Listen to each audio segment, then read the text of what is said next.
Charges us massive tariffs, massive. You can't even sell anything into India. It's almost restrictive. It is restrictive. You know, we do very little business inside.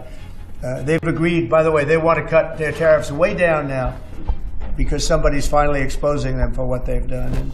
Donald Trump या व्हिडिओमध्ये जे बोलतायत ते भारताच्या सार्वभौमत्वाला धक्का देणार आहे. भारताचे पंतप्रधान किंवा भारताचे कोणतेही मंत्री काहीही बोलायच्या अगोदरच डोनाल्ड ट्रम्प जगातल्या मीडियाला हे सांगतायत की अमेरिकेनं भारताला हिसका दाखवलाय आणि भारत आता उघडा पडलाय. त्यामुळे भारताने आपलं टॅरिफ म्हणजे आयात कर मोठ्या प्रमाणावर कमी करायचं मान्य केलंय. खरं तर ही घोषणा जरी असली तरी ती घोषणा भारताची आहे आणि ती ट्रम्प यांनी करायचा ट्रम्प यांना कोणताही अधिकार नाही. आणि दुसरी गोष्ट, ट्रम्प यांच्या धोरणाविरुद्ध जगातले सगळे देश अमेरिकेच्या डोळ्यात डोळे घालून बघत असताना भारतातर्फे अशा प्रकारची माघार कोण घेतली असा प्रश्न देखील निर्माण होतो. आजच्या या व्हिडिओमध्ये पाहूया अमेरिका आणि जगातले अनेक देश यांच्यामध्ये एक प्रकारच्या व्यापार युद्धाची सुरुवात होते की काय अशी चिन्ह आहेत आणि त्यामुळे जगात कोणत्या प्रकारची परिस्थिती भविष्यात निर्माण होऊ शकते आणि भारताची त्यात काय भूमिका असेल. मी आहे रणजित यादव आणि तुम्ही पाहताय द मराठी बाणा. डोनाल्ड ट्रम्प अमेरिकेचे राष्ट्राध्यक्ष झाल्यापासून त्यांचा प्रत्येक दिवस दुसऱ्या देशांसाठी काहीतरी नवीन धमक्या देण्यासाठीच उगवतो की काय असा प्रश्न पडतो. 4 मार्चला अमेरिकन काँग्रेस समोर बोलताना ट्रम्प म्हणाले, बाकीच्या राष्ट्रांनी टॅरिफचा वापर म्हणजे आयात कराचा वापर आमच्या विरुद्ध नेहमीच केलेला आहे. त्याच टॅरिफचा वापर आता त्यांच्या विरुद्ध करायची वेळ आलेली आहे. युरोपियन युनियन, चीन, ब्राझील, मेक्सिको, भारत आणि कॅनडा हे देश आमच्या मालावर भरभक्कम आयात कर घेतात.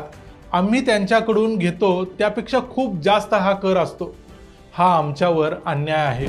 ट्रम्प यांनी घोषणा केली आहे की अमेरिकेबरोबर व्यापार करणाऱ्या अनेक राष्ट्रांच्या विरुद्ध ते आता रेसिप्रोकल टॅरिफ घेणार आहेत. सर्वात अगोदर आपण बघूया रेसिप्रोकल टॅरिफ म्हणजे काय किंवा मुळात टॅरिफ म्हणजे काय. आपल्या देशातल्या उद्योगांना किंवा आपल्या देशातल्या प्रोडक्ट्स किंवा उत्पादनांना वाचवण्यासाठी प्रत्येक देश दुसऱ्या देशातून जो माल आयात करतो त्या मालावर आयात कर लावतो. तो आयात कर लावल्यामुळे त्या मालाची किंमत वाढते आणि आपल्या देशातल्या त्याच उत्पादनाच्या विरुद्ध परदेशातून येणारं ते उत्पादन महाग ठरल्यामुळे आपल्या देशातील उत्पादन बाजारात टिकायला मदत होते. लोक ते जास्त विकत घेतात. जगातला प्रत्येक देश अशा प्रकारचं टॅरिफ लावत असतो. आता ट्रम्प म्हणतायत की ते भारताविरुद्ध आणि जगातल्या इतर राष्ट्रांच्या विरुद्ध रेसिप्रोकल टॅरिफ लावणार आहेत. आता रेसिप्रोकल टॅरिफ म्हणजे काय, इथं अमेरिका घेऊया.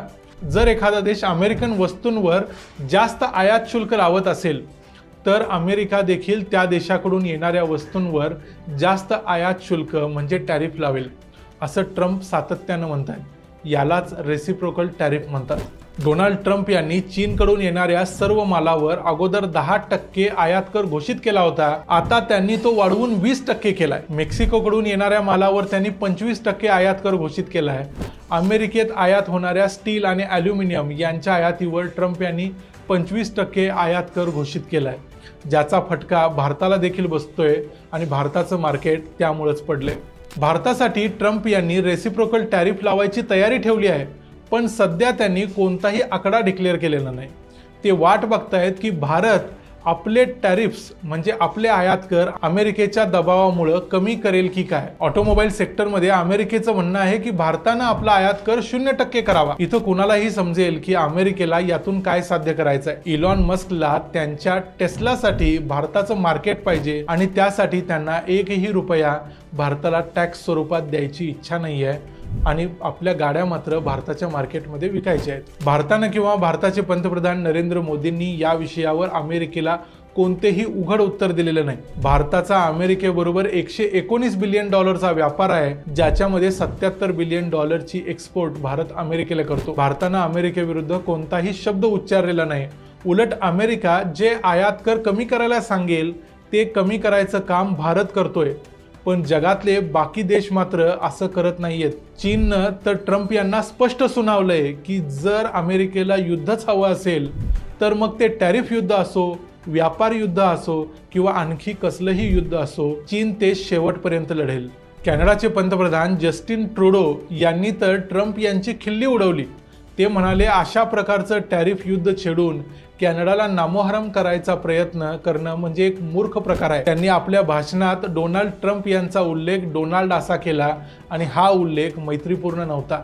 कॅनडातल्या ओंटारिओ प्रांत अमेरिकेतल्या काही भागांना वीज पुरवठा करतो. त्यांनी तर असंच सांगितलं की जर ट्रम्प यांची कॅनडा विरुद्धची भाषा अशीच राहिली तर आम्ही अमेरिकेचा वीज पुरवठा खंडित करू. कॅनडामध्ये तर अनेक ठिकाणी अमेरिकन मालावर बहिष्कार देखील आता चालू झालाय. त्याच वेळी मेक्सिकोच्या पंतप्रधानांनी देखील मेक्सिकोचं सार्वभौमत्व आणि स्वातंत्र्य कायम राहील अशा प्रकारचा निर्णय आम्ही लवकरच जाहीर करू असं सांगितलं. हे निर्णय केल्यामुळं का होईना ट्रम्प यांनी कॅनडा आणि मेक्सिकोच्या बाबतीत काही उत्पादनांवर टॅरिफ लावायची डेट थोडी पुढे ढकलली आहे. भारत जितका अगतिक दिसतोय तितके अगतिक कुठलेच देश दिसत नाहीत. युरोपियन युनियननं देखील अशा प्रकारच्या टॅरिफ युद्धाच्या विरुद्ध लढाईची तयारी केलेली आहे. शिवाय अमेरिका सोडून इतर राष्ट्रांनी एकत्र येऊन पुन्हा एकदा उभं राहायची आणि बाकीच्या राष्ट्रांनी मिळून पुन्हा एकदा आपला व्यापार वृद्धिंगत करावा असं युरोपियन युनियनला वाटतं. फ्रान्सचे अध्यक्ष इमॅन्युएल मॅक्रॉन यांनी देखील अमेरिकेविरोधात आपला आवाज उठवलाय. भारताचे वाणिज्य मंत्री पियुष गोयल 4 मार्च पासून 6 मार्च पर्यंत अमेरिकेत होते. पण त्यांनी अमेरिकेत कोणत्या नेत्यांची भेट घेतली किंवा कोणते निर्णय झाले ते सांगितलं नाही. पण डोनाल्ड ट्रम्प मात्र हे सांगतात की भारताने आपले आयात कर कमी करायचं मान्य केले. भारताचा अमेरिकेसोबतचा व्यापार भारताच्या फायद्याचा असला तरी भारताची अमेरिकेत जी रोज कुचेष्टा डोनाल्ड ट्रम्प करत आहेत हे सगळं भारत मूकपणे सहन करतोय ही गोष्ट अजिबात योग्य नाही. चीननं अमेरिकेकडून येणाऱ्या मालावर 15% एक्स्ट्रा आयात कर लावून हे दाखवून दिलंय की अमेरिकेच्या धमकीला चीन घाबरत नाही आणि चीन गप्प बसणार नाही. भारताने मात्र अजून देखील अमेरिकेसोबत झालेल्या कोणत्याही कराराबद्दल माहिती स्पष्टपणे दिलेली नाही. खरं तर ही वेळ भारतानं अमेरिकेला डोळ्यात डोळे घालून सांगायचे आहे की भारत अमेरिकेच्या धमकीला घाबरत नाही. कारण भारत हे तिसऱ्या जगातलं कुठलं तरी छोटंसं राष्ट्र नाही, तर भारत या जगातलं सर्वात महत्त्वाच्या अशा 5 राष्ट्रांमधील एक राष्ट्र आहे. आणि जगातल्या सगळ्याच देशांच्या बरोबर व्यापार युद्ध छेडून जर बाकीच्या राष्ट्रांनी आपली भक्कम युती केली तर अमेरिका एकटी पडेल. अमेरिकेत सगळ्यात जास्त उत्पादनांचे दर गगनाला भिडतील. अमेरिकेतल्या सामान्य माणसाचं जीवन कठीण होईल आणि त्यामुळे पुन्हा एकदा डोनाल्ड ट्रम्प यांना माघार घ्यावी लागेल आणि त्यांना याच सगळ्या देशांच्या समोर आपले हात जोडावे लागतील. पण ट्रम्प यांच्या धोरणाविरुद्ध लढायला बाकीच्या सर्व राष्ट्रांचं एकत्र असणं गरजेचं आहे. त्यात भारताची भूमिका महत्त्वाची असणार आहे. कारण भारत हा अमेरिकेचा खूप मोठा आणि महत्त्वाचा व्यापारी भागीदार आहे. भारत अमेरिकेच्या दबावाला बळी पडतोय की काय असा प्रश्न मीडियातल्या बातम्या आणि डोनाल्ड ट्रम्प यांची भाषणं बघून आता तरी भारतातल्या सामान्य माणसाला पडतोय. भारतानं अशा प्रकारच्या कोणत्याही दबावाला बळी पडू नये. भारताचं सार्वभौमत्व नेहमी कायम राहावं आणि भारतानं अमेरिकेला दाखवून द्यावं की भारत स्वतःचे निर्णय स्वतः घेतो. या व्हिडिओमध्ये एवढंच. तुम्हाला या विषयावर काय वाटतं ते तुम्ही कमेंट्समध्ये जरूर लिहा. टॅरिफ युद्धाबद्दल किंवा डोनाल्ड ट्रम्प यांच्या धोरणाबद्दल तुमचे काही प्रश्न असतील तर ते देखील कमेंट्समध्ये विचारा. आपण त्या गोष्टींची देखील येणाऱ्या व्हिडिओमध्ये चर्चा करूया. हा व्हिडिओ आवडला असेल तर व्हिडिओला लाईक जरूर करा, चॅनलला सबस्क्राईब करा आणि पाहत रहा द मराठी बाणा.